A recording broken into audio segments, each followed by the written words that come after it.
చెడ్డకోతి వనమెల్లా చెరిచిందట. రేవంత్ వ్యవహారం కూడా అచ్చం అలాగే ఉంది. మనం నీతి మలిన పని చేసి జైలుకు వెళ్ళొచ్చాం కాబట్టి అవతలి వాళ్ళని కూడా జైలుకు పంపాలన్నది రేవంత్ కుట్ర. ప్రత్యర్థులను అక్రమ కేసుల్లో ఇరికించి రాక్షసానందం పొందడమే రేవంత్ సైకోయిజం. ఇప్పుడు కొడంగల్ ఘటన సాకుతో రేవంత్ ఆడుతున్న రాజకీయ డ్రామా అందులో భాగమే. పట్నం నరేందర్ రెడ్డిని అక్రమంగా అరెస్టు చేసి జైలుకు పంపిన రేవంత్ రెడ్డి ఇప్పుడు కేటీఆర్ పై కుట్రలు అమలు చేస్తున్నాడు. ప్రజలకు సమాధానం చెప్పే దమ్ము లేక కేటీఆర్ ను టార్గెట్ చేశాడు. కొడంగల్ ఘటనలో కేటీఆర్ ను అక్రమంగా ఇరికించడానికి సామదాన భేద దండోపాయాలు ప్రదర్శిస్తున్నాడు రేవంత్.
సత్యమునే పలకవలెను, అబద్ధాలు ఆడరాదు. ఈ నీతి సూత్రాలను అప్పట్లో రాశారు గాని ఇప్పుడు రాసుంటే వేరేలా ఉండేవి.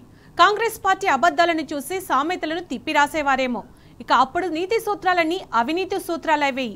ఈ మాట ఎందుకు అనాల్సి వస్తుందంటే కాంగ్రెస్ పాలన అంతా అబద్ధాలమయమే. నయవంచన అనే పునాదుల మీద అబద్ధాలు అనే గోడలతో ప్రభుత్వాన్ని నడుపుతున్న కాంగ్రెస్ పార్టీ ఏకైక టార్గెట్ బీఆర్ఎస్. ఏదో ఒకటి చేసి బీఆర్ఎస్ నాయకులను జైలుకు పంపాలన్నదే రేవంత్ హిడెన్ ఎజెండా. ఆ కక్షతోని ఇదంతా చేస్తున్నాడు. ఆ కుట్రలో భాగంగానే ఒకరోజు కాళేశ్వరం స్కామ్ అంటాడు, ఇంకో రోజు డ్రగ్స్ స్కామ్ అంటాడు, మరో రోజు ట్యాపింగ్ స్కామ్ అని ఇలా పూటకో డ్రామా ఆడుతున్నాడు మాయగాడు రేవంత్. ఫార్ములా బ్యాగులు మోసే ఫార్ములా, ఈ ఫార్ములాలు తప్ప వేరే ఫార్ములాలు అర్థం కావు. అసలు ఫార్ములా ఈ అంటే తెలుసా ఆయనకి? ఏమన్నా ఏం తెలుసు? ఏం మాట్లాడతాడు? 11-12 నెలల్లో మీకు కూడా బోర్ కొట్టాలి. అరే ఓ రోజు కాళేశ్వరం స్కాము, ఓ రోజు ట్యాపింగ్ స్కాము, ఓ రోజు డ్రగ్స్ స్కాము, ఓ రోజు ఇంకో స్కామ్. ఇవేనా ఊకే కథలుగా? రైతులేంది, వాళ్ళ గోసేంది, భూములు గుంజుకునుడేంది, రైతు బంధు ఎగ్గొట్టుడేంది, తులం బంగారం ఏడవాయే, 6 గ్యారెంటీలు ఏడదొచ్చినాయి. దీని గురించి అడుగుడు లేదా మీడియా కూడా? కొడంగల్ పోలీసులు తన పేరుతో తెచ్చిన కన్విక్షన్ రిపోర్ట్ తప్పని మాజీ ఎమ్మెల్యే పట్నం నరేందర్ రెడ్డి స్పష్టం చేశారు. ఈ మేరకు చెర్లపల్లి జైలర్ సమక్షంలో తన తరఫు అడ్వకేట్లకు అఫిడవిట్ ఇచ్చారు. తనను ఎవరు విచారించలేదని తేల్చి చెప్పారు. అలాంటప్పుడు కేటీఆర్ పేరు ఎలా చెప్తానన్నారు. కోర్టుకు వచ్చాక తన అడ్వకేట్ అడిగితే రిమాండ్ రిపోర్ట్ ఇచ్చానని అఫిడవిట్లో తెలిపారు. అప్పటి వరకు తనకు అందులో ఏముందో కూడా తెలియదన్నారు. అరెస్టు ముందు తనకు ఎలాంటి నోటీసులు ఇవ్వలేదన్న నరేందర్ రెడ్డి తనను అక్రమ కేసులు ఇరికించారన్నారు. స్టేట్మెంట్ పేరుతో జరుగుతున్న దుష్ప్రచారం అంతా కాంగ్రెస్ పార్టీ కుట్ర అన్నారు. తన స్టేట్మెంట్ ఆధారంగానే విచారణ జరపాలని అఫిడవిట్లో నరేందర్ రెడ్డి స్పష్టం చేశారు.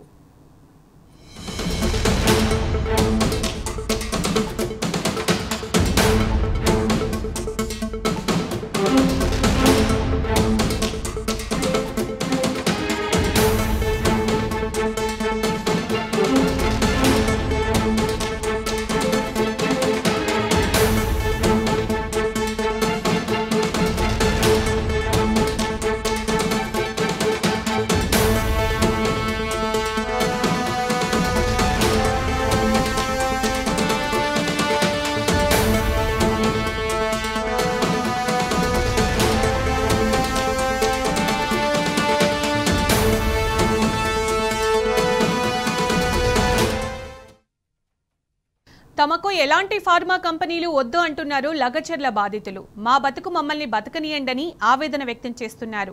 ఫార్మా కంపెనీ వద్దని వికారాబాద్ వెళ్లి కలెక్టర్కు చెప్పి వచ్చామని, అయినా అధికారులు తమ గోడు పట్టించుకోలేదు అన్నారు. చంపినా సరే భూములు మాత్రం ఇచ్చే ప్రసక్తి లేదంటున్నారు లగచర్ల బాధితులు. మీరు డబ్బులతో కొనుక్కొని ధాన్యమే కదా తినేది, మాకు ఎవ్వరేం చెప్తలేరు. మా భూములు పోతున్నాయని మేమైతే పోరాటం చేస్తున్నాం. మా భూములు పోరాదు, మేము మా భూముల కాడికే ఉండాలి. మేము మా భూముల్లోనే పంటలు పండించుకొని మా బతుకు తీరు మేము ఏదో బతుకుతున్నాం. మా అంటే మస్తు ఎక్కువ అంటే 1200 ఎకరాలు భూములు పోతున్నాయి. నాకు మా భూమి ఏమో 15 ఎకరాలు. మా ఆయన పేరు పైననే 15 ఎకరాలు. మా ఆయన పేరు మా బావ పేరు పైన 15 ఎకరాలు. మాకెవ్వరు వచ్చి మాట్లాడలేదు సార్. డైరెక్ట్గా వచ్చిండ్రు ఊరికి. మా గిరిజన వాళ్ళు ఏం చదువుకున్నారా? మనలాగా చదువుకోలేరు కదా. గిరిజన వాళ్ళు ఎవ్వరు చదువుకోలేరు. వాళ్ళకి తెలియదు కలెక్టర్ వస్తుండని చెప్పలేరు. కలెక్టర్ వస్తుందనే విషయం కూడా ఎవరికి ఊర్లో వచ్చి ఎవరికి చెప్పలేడు. అయితే డైరెక్ట్ కలెక్టర్ వచ్చినప్పుడు గో బ్యాక్ కలెక్టర్ అని వేడుకున్నాము. అయినా కలెక్టర్ పోలేడు. అందుకని కలెక్టర్ పైన దాడింత చేతి కూడా లేపలేరు ఎవరు. ఎవరికి చేయలేం సార్ దాడి. మేము అలాంటి ప్లాన్ ఏం వేసుకోలేం. మా కలెక్టర్ వస్తుందనే విషయం కూడా తెలియదు. కలెక్టర్ వచ్చే విషయం మాకు తెలియదు. కలెక్టర్ వస్తుందని ఎవరు చెప్పలేరు మాకు. అది దాడి అయితే మేము దాడి చేయాలని ఎవరు దాడి చేయలేరు. ఎవరో ఏమో భూముల కోసం అయితే డ్రోన్లు తిరిగినాయి, సర్వేలు చేస్తుండ్రు, అన్ని చేస్తుండ్రు. మీ ఇల్లు పోతాయి, మీ భూములు పోతాయని మాకు బెదిరిస్తుండ్రు. ఎవరు పడితే వాళ్ళు వచ్చి మీకు ఫార్మా వస్తుంది, కన్ఫర్మ్ గా ఫార్మా వస్తుంది. మీరు మీరు చచ్చిపోతే కూడా ఫార్మా పక్కా వస్తుందని చెప్తుండ్రు. అందుకనే మేము వాళ్ళ పేర్లు నాకు తెలియదు సార్. కానీ ఎవరన్నా వస్తారు భూముల కోసం అని ఇట్లా తిరుగుతారు. అంటే మా గుట్టల పూర్తిగా అక్కడ తిరుగుతారు. ఎందుకు తిరుగుతున్నారు అంటే సర్వే చేస్తున్నారు అని చెప్తారు. ఇప్పుడు ఎవరన్నా వచ్చినప్పుడు సర్వే చేస్తున్నామంటే ప్రజలందరూ దాడి చేస్తారు కదా. సర్వే చేస్తే మా భూముల పైన సర్వే ఎందుకు చేస్తారు మీరు? మాకు తెలియదు. అధికారం కలెక్టర్ అన్న వస్తుండని మాకు తెలియదు. మాట్లాడతాడని కూడా మాకు ఎవరు చెప్పలేరు. ఊర్లో కలెక్టర్ వస్తుండు అని చెప్పలేరు. చెప్పి ఉంటే మేము మాట్లాడుతుంటాం, కలెక్టర్తో మాట్లాడుతుంటాం. కలెక్టర్ మేము మాట్లాడుతాం ఏమంటాం, మాకైతే మాకు భూములు ఉన్నాయి, మా భూములు పోతున్నాయి, మాకు ఫార్మా వద్దు, ఏమొద్దు, మా బతుకు తీరు మేము ఏదో బతుకుతున్నాము, కానీ ఫార్మా వేస్తామని అటు ఇటు చెప్పడం వల్లనే మేము ధర్నాలు చేస్తున్నాం. 1 year నుంచి చేస్తున్నాం ధర్నాలు. ఈ ధర్నాలు చేయడం ఇన్ని రోజులు, 1 నెల 2 రోజులు మేము దాడి చేయలేము కలెక్టర్ పైన. మీరు వచ్చి కొట్టినా మాకు చంపినా కూడా మేము మా భూములు ఇవ్వము. 70-80 మందిని అరెస్ట్ చేసిండ్రు. ఉన్నాయి, అందరికి ఉన్నాయి, 2 ఎకరాలు 3 ఎకరాలు అందరికి ఉన్నాయి. లగచెర్ల గ్రామంలో ఉన్న వాళ్ళందరికీ 40 మందికి శేఖర్ అన్న వచ్చి విడిపించుకున్నాడు. మళ్ళా 16 మందికి ఏమో వేరే కోర్టు జైల్లో వేస్తే అందుట్లో 7 నెంబర్కి విడిపించుకున్నారు. మరి రోటి బంద్ తండ వాళ్ళు, పులిచెర్లకుంట వాళ్ళు తండ, ఈ 2 తండ వాళ్ళే ఏం తప్పు చేసిండని వాళ్ళకి విడుస్తలేరు. ఎవరు చెప్పలేరు, దాడి చేయండి అని ఎవరు చెప్పలేరు. మా భూములు పోతున్నాయి, అందుకనే మేము దాడులు చేస్తున్నాం. మా లగచెర్ల భూమి, అరబితాండ భూమి పోతున్నది. మా ఊర్లో దుద్దల భూమి పోతున్నదా, పోతున్నలేదు. మా లగచెర్ల మీటింగ్ చేయాలి అంటే నన్నాము అంటే వాళ్ళేమో దుద్దల కాడ మీటింగ్ చేసినారు. హలో వేసినారు సార్, వేస్తే ఇక మేము పోయలేము. పూరా జనం లగచెర్లలో ఉండాము, హనుమాన్ గుడి కాడ ఉండాము. ఉంటే ఆడ కూర్చున్నాము. మేము కూర్చొని మేము ఏమిదేనా ఇక్కడ వంటలు చేస్తాము, పొద్దుగల వెళ్ళినాము వంటలు చేస్తాము, అది మండం వేసినాము. మా తండ భూమి పోతున్నది, మా ఊరి దుర్లెక్కడ ఏం పోతున్నది, మా ఊర్లో వేయాలి మీటింగు అంటే మాకు మా భూమి పోతున్నది, ఆడ ఏమవుతున్నది, మా తండలో వేయాలి, లేకుంటే మా లగచెర్లలో వేయాలి మీటింగు. కలెక్టర్ వస్తే మేము అన్నాము పిల్లలు కోపంలా. ఆ కలెక్టర్ మేము అది వికారాబాద్ పోయినాము, మాట్లాడినాము, అన్నీ చేసినాము. ఏడ ఉండదు, కోడగడికి పోయినాము, వికారాబాద్ పోయినాము, పాలమూరికి పోయినాం, అన్నీ అడిగినాం. ఎంత పెద్ద మనుషులు పెద్దలు అంటే మేము పోయినాం. మాకు లమ్మడి వాళ్ళకి ఏం తెలుస్తుంది, అడవిలో ఉండేటోళ్ళం అంట. ఇంతలా సేవలో పెట్టుకున్నాను కదా మా ముచ్చట. ఇది అయింది చూ. ఆటలకు పిల్లలు ఉరికటాలేక కొట్టేలేరు, తుట్టేలేరు, ఇట్లా దొబ్బినారు. కార్ల వాడే వచ్చే ఎవరు కొట్టినారు, నేను ఆడే ఉండా. 2 సార్లు వచ్చినప్పుడు చెప్పినాము, మేము ఇయ్యము, మేము చచ్చిన కాడి ఇయ్యమని చెప్పినాము. చెప్పినాక ఈనాడని పిల్లలని ఏం చేసిండ్రు, ఎందుకు ఇవ్వవు అని ఏం చేసిండ్రు. పిల్లలు అంతా ఊరికిలాడిండ్రు. ఆడవాళ్ళు ఎవరెవరు కొట్టిండ్రో సారు, మేము కూడా పని చేసి బతకటోళ్ళమే. మేము లేని సారు, మేము పనికి వెళ్ళినాం. మా ఆయన కూడా పనికి వెళ్ళినాం, నేను కూడా పనికి వెళ్ళినాం సార్. మేము లేనేలేము, లేనేలేదు సార్. రాత్రి వచ్చి పండుకున్నాం. తర్వాత అది లైట్ తీసి మాకు ఇట్లా అందరూ దర్వాజా ఇరగొట్టి వచ్చిండ్రు సార్ మా ఇంట్లో. ఇగో మా కొట్టుతే ఇగో ఇట్లా దెబ్బ తాకింది సార్. ఇగో ఇట్లా మేము పట్టుకుంటే ఇట్లా గుంజుకొని వచ్చిండ్రు సార్ మా ఆయనకు. మా చిన్న పిల్లగానికి కూడా పట్టుకొచ్చిండ్రు సార్ నిన్న మొన్న. మాకేమో అది డెవలప్మెంట్ వద్దు, మాకేమొద్దు, మా భూమి మాకే, మేము అడుగుతున్నాలేమో మా భూమి మాకే కావాలి అంటే ఏం దాడి చేయలేడు. మీటింగ్ ఉంది అంటే నేను ఆచార్యాలు ఫోన్ చేసిండ్రు. ఫోన్ చేస్తే వెళ్ళిపోయిండు. ఈడిగల కాదు, ధర్నాలు అన్నమాటందుకు పట్టుకపోయి తయారు చేసిండు దుడిగా. అదా గురించి నేను వచ్చిన మా ఆయనకు మొన్న 20,000 అయినాయి. కాదు, మా ఆయన అయితే ఏమనలేడు, ఏమి చేయలేడు. ఇక ఒట్టిగా మీటింగ్ ఉంది అని పోయిండు.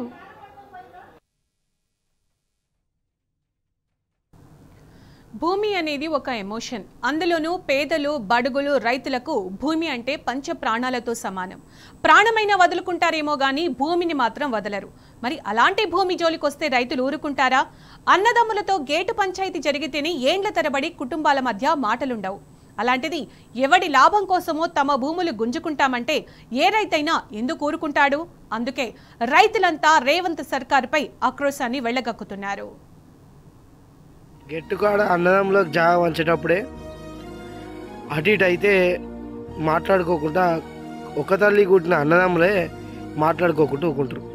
ఎవని లాభం గురించో ఎవని కోసం వచ్చి మా భూములు అడిగి మా భూములు ఇవ్వకపోతే మమ్మల్ని కొట్టుడేందయ్యా? కుక్కను కొట్టినట్టు కొట్టుడేంది? రైతులం, భూమితోటే బతుకుతున్నాం మేము. భూమి ఉంటేనే మాకు కడుపుకు భూమి వస్తుంది. భూమి లేనిది మా బతుకులే వేస్ట్. అలాంటి మమ్మల్ని భూమి ఇయ్యని దుర్భాషలాడి కుక్కను కొట్టినట్టు కొట్టుడు. ఎన్ని వేల ప్రభుత్వ భూములు ఉన్నాయి. ఆ ప్రభుత్వ భూములలో తీసుకోవచ్చు కదా, మా పొట్ట కొట్టడం ఎందుకు?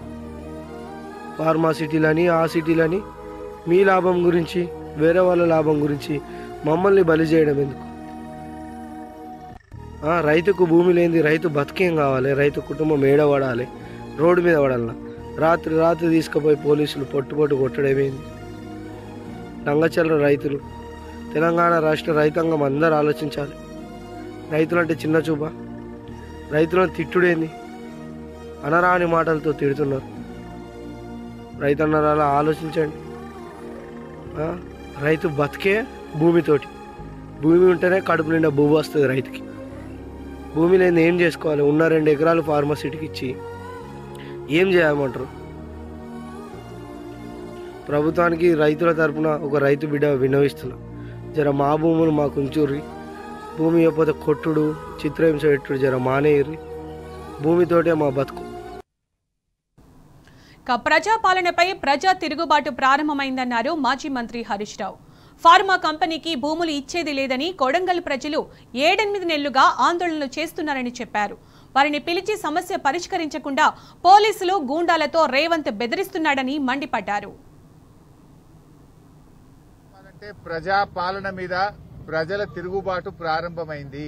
మా భూములు ఫార్మా కంపెనీలకు ఇవ్వమని ఆ ప్రాంత ప్రజలందరూ కూడా గత కొన్ని నెలలుగా పోరాటం చేస్తా ఉన్నారు.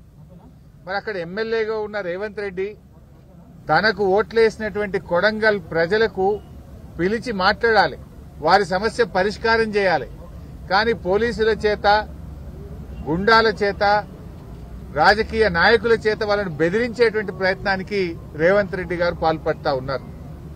అంటే నీకు ఓటేస్తే ఏదో మేలు జరుగుతుంది, మేమంతా బాగుపడతాము, 15,000 రూపాయల రైతు భరోసా వస్తుంది, 2,500 మహాలక్ష్మి వస్తుంది, 4,000 పెన్షన్ వస్తుంది అని మేం బాగుపడతామని నీకు ఓట్లేస్తే, నీకు ఓట్లేసిన పాపానికి ఆ లఘుచర్ల గ్రామ ప్రజల మీద కర్కశంగా ఇవాళ నువ్వు వ్యవహరిస్తా ఉన్నావు. కట్టు బట్టలతో పిల్ల పాపలతో ఊరు విడిచి పారిపోయేటట్టు చేసావు. అంటే నీకు ఓట్లేసి గెలిపిస్తే నువ్వు వాళ్ళకి ఇచ్చిన బహుమానం ఇది? వాళ్ళ భూములు గుంజుకోవడమే, కుట్రపూరితంగా చేయడమే నువ్వు ప్రజలకు చేసే సేవనా అని చెప్పి మేము అడుగుతా ఉన్నాం. అక్రమ అరెస్టులతో ప్రజా తిరుగుబాటు నుంచి తప్పించుకోలేరని హరీష్ రావు తేల్చి చెప్పారు. రాష్ట్రంలో ఎవరు ఆందోళన చేసినా దాని వెనుక బీఆర్ఎస్ పార్టీ ఉందంటూ రేవంత్ విష ప్రచారం చేస్తున్నాడని దుయ్యబట్టారు ఆయన. ప్రతిపక్ష పార్టీగా, ప్రతిపక్ష నాయకుడిగా ఆ రైతులకు అండగా నిలిచే ప్రయత్నం చేసినాడు, రైతులకు ధైర్యాన్ని ఇచ్చే ప్రయత్నం చేసినాడు. ఆయనకు ఏ సంబంధం లేదు. కాంగ్రెస్ పార్టీ నాయకులు మాట్లాడుతుండ్రు, అబద్దాలు మాట్లాడు, కాంగ్రెస్ నాయకులు ప్రెస్ మీట్లు పెడుతుండ్రు. ఇవాళ మీరు ప్రతిపక్షాల మీద అక్రమ కేసులు పెట్టచ్చు, కానీ ప్రజా తిరుగుబాటు నుంచి తప్పించుకోలేరు. ఇవాళ నేను అడుగుతా ఉన్నా, ఎవరు జరిగినా బీఆర్ఎస్ కుట్ర అంటాడు. మొన్నటిదాకా నిరుద్యోగ యువత అశోక్ నగర్ లో ఎస్సీ, ఎస్టీ, బీసీలకు అన్యాయం జరుగుతా ఉంది, జీవో 29 రద్దు చేయండి అని చెప్పి అశోక్ నగర్ లో నిరుద్యోగ యువత రోడ్ల మీదకి వస్తే అది దాని వెనుక బీఆర్ఎస్ పార్టీ ఉందని రేవంత్ రెడ్డి గారు మాట్లాడుతూ ఉంటారు. రైతులు మా పత్తికి, వరికి మద్దతు ధర రావడం లేదు, రైతు భరోసా రాలేదు, రైతులకు రుణమాఫీ కాలేదని రైతులు రోడ్ల మీదకి వస్తే బీఆర్ఎస్ పార్టీ రైతుల చేత ధర్నా చేయిస్తుందని ముఖ్యమంత్రి గారు మాట్లాడుతూ ఉంటారు. మా స్పెషల్ పోలీసులు, మాకు ఏక్ పోలీసింగ్ పద్ధతి కావాలి, మా సరెండర్ లీవులు మాకుండాలి, మమ్మల్ని ఇబ్బంది పెడుతున్నారని పోలీసులు రోడ్ల మీదకి వచ్చి ధర్నాలు చేస్తే దాని వెనుక బీఆర్ఎస్ పార్టీ కుట్ర ఉందని రేవంత్ రెడ్డి గారు మాట్లాడుతుంటారు. గురుకుల విద్యార్థులు ఈ పురుగులన్నం మేము తినలేకపోతా ఉన్నాం, మాకు నీళ్ల చారుతో మేము తినలేకపోతున్నాం అని గురుకుల విద్యార్థులందరూ రోడ్ల మీదకి వచ్చి ధర్నాలు చేస్తుంటే ఇది బీఆర్ఎస్ వాళ్ళే చేయిస్తుండ్రని ముఖ్యమంత్రి గారు మాట్లాడతారు. చివరికి ఆయన స్వంత నియోజకవర్గంలో మా గిరిజన సోదర సోదరీమణులు మా భూములు మాకు కావాలి, ఫార్మాసిటీకి మేము భూములు ఇవ్వము అని చెప్పి నీ నియోజకవర్గ గిరిజనులు రోడ్ల మీదకి వచ్చి పోరాడితే దీని వెనుక బీఆర్ఎస్ పార్టీ కుట్ర ఉందని రేవంత్ రెడ్డి గారు మాట్లాడుతుంటారు. ప్రజలు తమకు ప్రతిపక్ష పాత్ర ఇచ్చారని హరీష్ రావు చెప్పారు. బాధ్యతాయుతమైన ప్రతిపక్షంగా ప్రజా గొంతుకే పనిచేస్తామన్నారు. తాడిత పీడిత వర్గాలకు బీఆర్ఎస్ ఎప్పుడూ అండగా ఉంటుందని భరోసా ఇచ్చారు హరీష్ రావు. ప్రతిపక్షం ప్రజలు మాకు ఇచ్చిన బాధ్యత ఏంది? ఏ వర్గాలకైతే ఈ ప్రభుత్వం అన్యాయం చేస్తుందో, ప్రజలకిచ్చిన మాట నిలబెట్టుకోవడం లేదో, ఏ వర్గాలైతే పోరాటం చేస్తున్నాయో ఆ వర్గాలకు అండదండగా ఉండాలని, ప్రజల గొంతుకై పనిచేయాలని ప్రజలు మాకు ప్రతిపక్ష బాధ్యత ఇచ్చారు. ప్రతిపక్షంగా విద్యార్థులు రోడ్ల మీదకి వస్తే వారికి సంఘీభావం ప్రకటించడం మా బాధ్యత. ప్రతిపక్షంగా రైతులకు మద్దతు ధర రాకపోతే పోరాడడం మా బాధ్యత. ప్రతిపక్షంగా నిరుద్యోగ యువకులకు అన్యాయం జరిగితే పోరాడడం మా బాధ్యత. మరి నువ్వు ఎస్సీ ఎస్టీలకు అన్యాయం చేసి వాళ్ళ భూములు గుంజుకుంటే వాళ్ళు రోడ్ల మీదకి వస్తే నైతిక మద్దతు ఇవ్వడం మా బాధ్యత. పోలీసులు రోడ్ల మీదకి వస్తే పోలీసుల హక్కులు కాపాడడం కోసం కూడా వారి పక్షాన నిలబడడం ప్రతిపక్షంగా మా బాధ్యత. లేకపోతే ఏం చేయాలి? నువ్వు చేసే తప్పులకు, నువ్వు చేసేటువంటి నేరాలకు, నువ్వు చేసేటువంటి అక్రమాలకు మేము చిరుతలు వాయిస్తూ నీకు చెక్క భజన చేయాలనా? చిరుతలు వాయిస్తూ నువ్వు చేసే తప్పులకు మేము భజన చేయాలనా? నీ తప్పులను ఎత్తి చూపడమే మా బాధ్యత. నువ్వు చేసే అన్యాయాలను, అక్రమాలను ఎదిరించడమే మా బాధ్యత. పీడిత ప్రజలకు, పీడిత వర్గాలకు అండదండగా నిలబడడమే ప్రతిపక్షంగా మా బాధ్యత. అక్రమ కేసులకు భయపడేదే లేదని హరీష్ రావు తేల్చి చెప్పారు. అరెస్టులు, జైళ్లు బీఆర్ఎస్ నాయకులకు కొత్త కాదన్నారు. బీఆర్ఎస్ మీద కోపం ఉంటే తమను జైల్లో పెట్టండి గాని అమాయక రైతులను ఎందుకు అరెస్టు చేశారని ప్రశ్నించారు. అరెస్టు చేసిన రైతులను వెంటనే విడుదల చేయాలని డిమాండ్ చేశారు. బీఆర్ఎస్ నాయకుల మీద కేసు పెట్టాని, మమ్మల్ని అక్రమంగా ఇరికించాలనుకుంటున్నావు, పెడితే పెట్టు.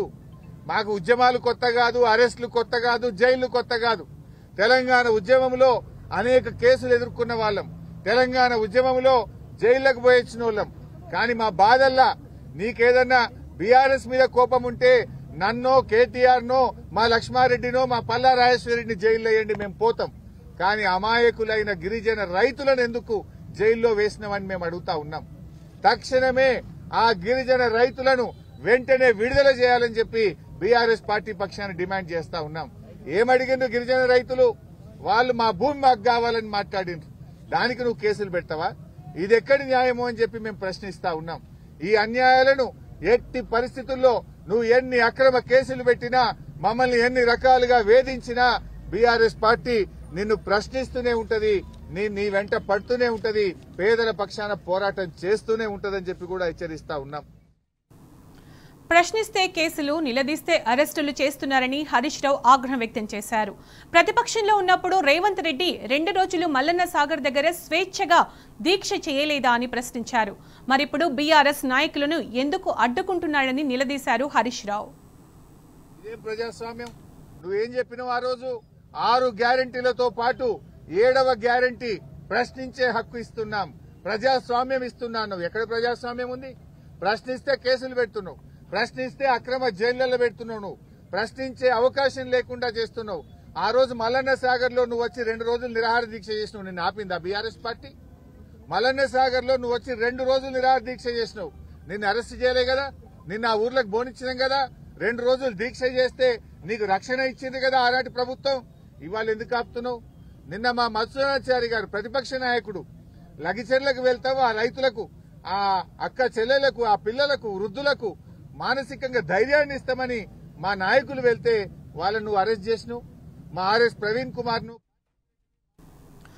ఏదేమైనా అంతిమ విజయం ధర్మానిదే అన్నారు హరీష్ రావు. న్యాయస్థానాలపై తమకు పూర్తి విశ్వాసం ఉందని చెప్పారు. పట్నం నరేందర్ రెడ్డి నిర్దోషిగా బయటకొస్తారని హరీష్ రావు ధీమా వ్యక్తం చేశారు. ఆయన ధైర్యంగా ఉండమని చెప్పి బీఆర్ఎస్ పార్టీ ఆయనకు పూర్తి అండదండగా ఉందనేటువంటి విశ్వాసాన్ని మేము ఆయనకు చెప్పాం. తప్పకుండా న్యాయం గెలుస్తుంది, ధర్మమే నిలబడుతుంది. నువ్వు అక్రమంగా కేసు పెట్టచ్చు, మమ్మల్ని జైల్లో పెట్టచ్చు, మాకు న్యాయం మీద నమ్మకం ఉంది, న్యాయస్థానాల మీద మాకు నమ్మకం ఉన్నది. మా న్యాయవాదులు తప్పకుండా పోరాడతారు. నిర్దోషిగా నరేందర్ రెడ్డి గారు బయటకు వచ్చేది ఖాయం. నరేందర్ రెడ్డి గారికి ఏ సంబంధం లేకుండా అక్రమంగా ఆయనని కేసులో ఇరికిచ్చారు. తప్పకుండా న్యాయస్థానంలో మాకు న్యాయం జరుగుతుందని, నిర్దోషిగా నరేందర్ రెడ్డి గారు బయటకు వస్తారనే సంపూర్ణమైన నమ్మకం మాకుంది.